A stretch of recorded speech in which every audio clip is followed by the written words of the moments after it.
我一辈子几乎不管在台湾、台北、巴黎、纽约，都是封窗，把窗子封起来。唯一的道理是自己不要面对外面的景色。我希望我的景色或者是我的光线、我的内涵，都是从自己心里面跑出来。在巴黎、在纽约，甚至在台北，我记得在画百年庙开始那7、8年。几乎工作到10点多才用闹钟提醒我去吃晚餐。但一般到台东最大的不一样是，开始有画不出东西，因为面对大自然，我把窗子都开得越大越好，那阳光越大越好。在这边住了一段时间，因为心慢慢静下来，就跟这些阳光，跟这一些空气，台东的海的颜色都打成一片了。我是一个很死板的人，我虽然很喜欢新鲜的事情，但是即使昨天晚上跟人家混到11、2点，我也是4、5点一定要醒过来。第一件事情还是开巴哈的钢琴曲，也是一样，喝咖啡，吃一样的东西。摸一摸，动一动，看看报纸，就开始工作。台东对我来讲，作品都不一样。其实最重要还是光线。有很多人都会问我说，第一个系列《比西里安之梦》画了很久，那是刚到台东，严总裁也到台东，那时候有一个叫比西里安部落。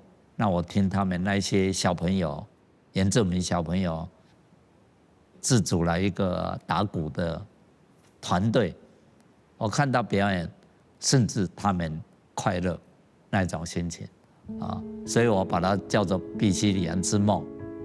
光、希望、活力，这些都是从那边给我的。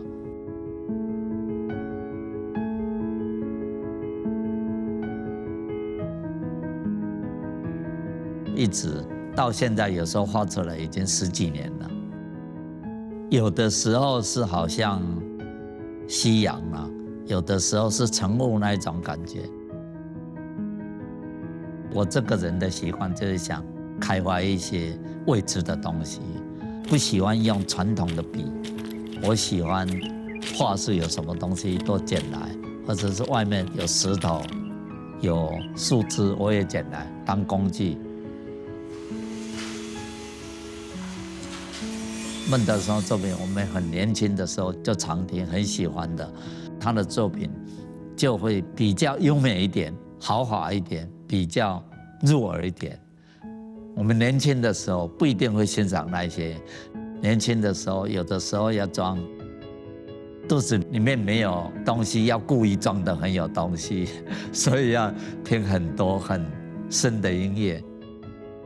那几年又回头听他的音乐，就感觉特别有感觉，有一种动力想画一张跟以前不一样的东西。我大部分都是用指头画，但是一般人看得见的是用我的油画的笔盖来盖的啊。我很喜欢德布西的音乐嘛，尤其夜光。我在纽约的时候就很想把夜光创作在平面绘画上，但是都画不出来。我想最重要还是年龄对生命经验的关系。应该也是搬到台东几年以后，突然跑出来一个德布西键盘，哇！而且真的很顺利，12张就把我想要的，我长时间听的德布西的音乐，通通表现在上面。我只有用手指头，尤其是小指点那一些圆圆的，你看都是用这个指头点的，然后几乎100%没有用传统的画笔，用刀子。12张里面留白都是一样的。我觉得这个是德布西的音乐，对我来讲很重要的一个，它很多留白的空间啊。我女儿从纽约回来跟我说，台湾岛像是一个大的 broccoli， 一年到头都是绿色的。几年以后，我会画出来，台湾山脉其实不是外景漂亮不漂亮，最大的分别，你问我说跟美国的山有什么不一样？不是外表，其实是心啊，因为感觉这个是自己的地方，自己的心在这边。我想这是最大的分别。其实我也没有真正要画黄昏，但是画出来让我感受最深的就是黄昏，然后后来又跑出来灰色蓝色的，这一定是刚刚下过雨，这一系列的是特别有那一种晨雾的那一种味道。特别我想要的一点就是我要有那一个 texture， 垂直的 texture。所以我画的台湾山脉大部分都是横幅的，但是要有很强的肌理，是垂直的肌理。春夏秋冬里面，我记得秋是第一张创作出来的。那时候那一阵子是因为我常常黄昏都习惯坐在阳台看彩霞，有那一种日落的余晖了，还有海边黄色。所以那一阵子特别红，所以我那一阵就创作出来秋。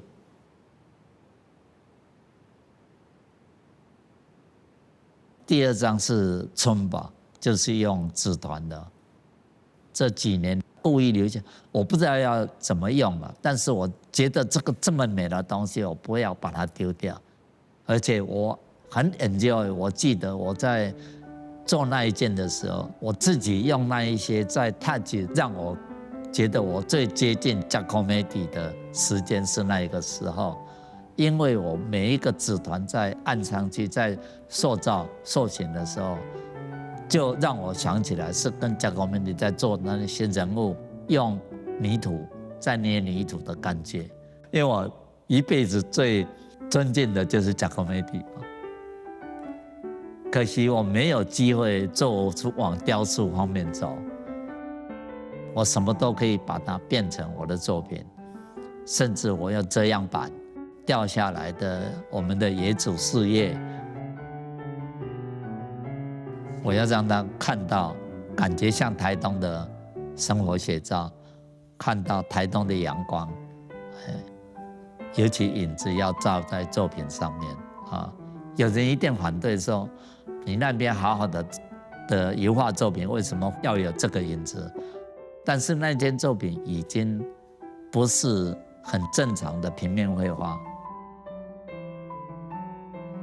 诗情画意其实比较特别，诗情画意比夏更生活性的感觉，就像把我整个台东的生活摆出来挂。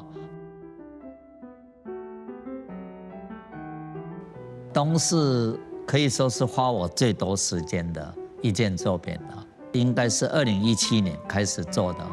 2017年是生病的大女儿从美国回到台湾，因为养病，所以一定会影响我的心情的。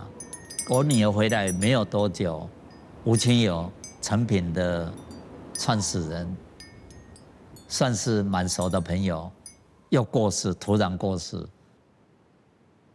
冬的整件作品，不管是用色啦、火气啦，都不像我这几年在台东创作的那一种步调啊，所以有一种很强的阴影盖住了啊。那这是我当时也没有发觉的，只是完成以后挂出来以后才原来差别这么多啊。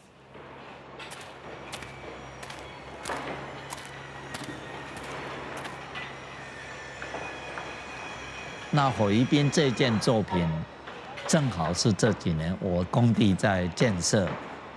那我记得那一阵子正好把我画室的墙拆掉，这些浪板，还有水泥块，里面还有一些生锈的钢筋铁条，所以我就把它集合在一起来创作一件装置艺术。我旧画是拆下来的浪板，最吸引我的就是有一条斜线，那一条斜线其实是我旧画室楼梯要爬到我画室屋顶的那一条斜线，因为时间久了，长时间下来，风吹雨打，很自然，浪板有的褪色，有的没有被日照，哇，那一条斜线拆下来，我真的觉得很美。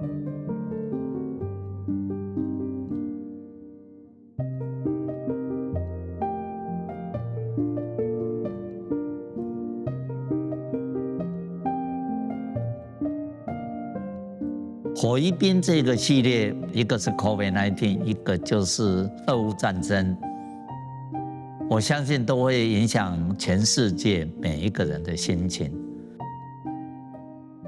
COVID 其实那一件作品也是从我画室里面的6米乘6米，我铺在地上，经过了几年留下来的痕迹，有很多不一样的颜色，有线条。那正好我手边有很多师傅拆黑模板、做清水模拆掉的铁丝，我就用铁丝，当然我把它变成灰色、白色。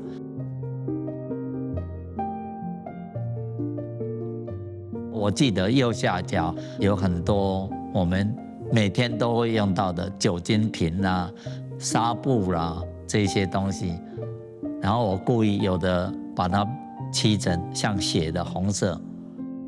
我记得有一个朋友跟我简讯说，他看到那一件作品都要掉眼泪了。对我来讲，一辈子60年的工作经验，这个阶段是最自由的。所以所谓自由，当然包括很多材料的自由、形式的自由、大小的自由、内容的自由。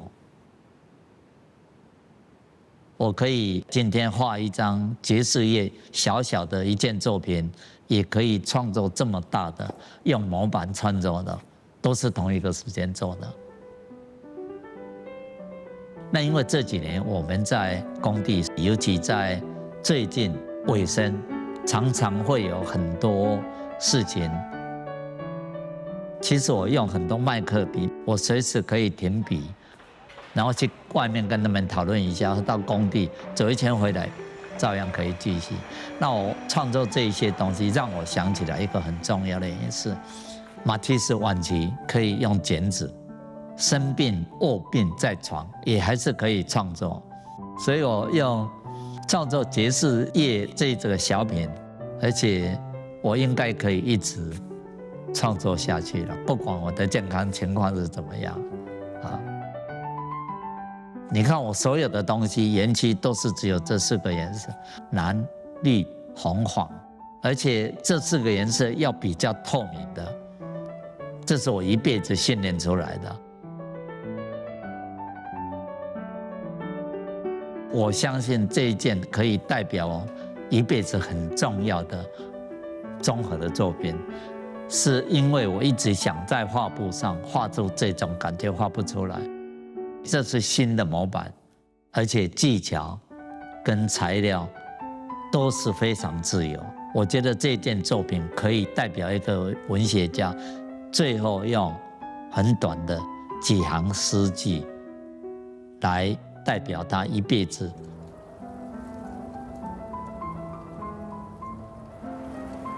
整个园区除了是我最大的作品，而且是最完整的作品。它代表立体、平面、空间、建筑，代表整个大环境。在台东创作的这个阶段，是我一辈子当一个艺术家最舒服的时候。我常常形容这几年是我最 lucky 的时候。第一个，我可以活到80几岁，还可以创作，每天还有很多新的东西。第二个是台东给我的第2个生命。